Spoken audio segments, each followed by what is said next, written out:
Doctor हूँ। डॉक्टरी पढ़ने के लिए हमको भी मेडिकल कॉलेज में क्लिनिकल कोर्स अटेंड करना पड़ता था और 75% जब तक हमारी अटेंडेंस ना हो हम मरीज को ठीक से देख के समझेंगे नहीं, हम मरीज का क्या इलाज करेंगे।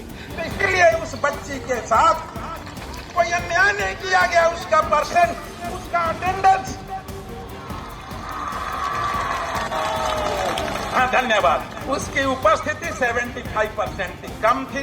और क्लिनिक में भी जो काम उनका मिडवाइफरी और उनका जो सब्जेक्ट था उसमें उनका जो इंटरनल असेसमेंट होना एग्जामिनेशन, वहां भी उसका प्रतिशत कम होने के कारण उन्होंने कहा कि प्रिंसिपल को कहा कि असाइनमेंट जो कार्यभार दिया जाता है उसमें आप दस्तखत कर दीजिए। दस्तखत होने से पता है नंजकी रे नीदा गए है ईदागा, तो उन्होंने उनके ऊपर प्रेशराइज।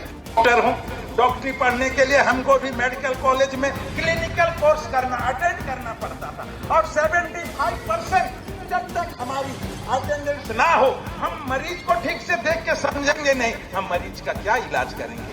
तो इसलिए उस बच्ची के साथ कोई अन्याय नहीं किया गया। उसका परसेंट, उसका अटेंडेंस,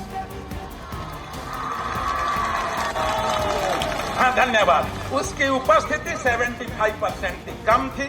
और क्लिनिक में भी जो काम उनका मिडवाइफरी और उनका जो सब्जेक्ट था उसमें उनका जो इंटरनल असेसमेंट होना एग्जामिनेशन, वहां भी उसका प्रतिशत कम होने के कारण उन्होंने कहा कि प्रिंसिपल को कहा कि असाइनमेंट जो कार्यभार दिया जाता है उसमें आप दस्तखत कर दीजिए। दस्तखत होने से पता है नंजकी रे नीदा गए है ईदागा,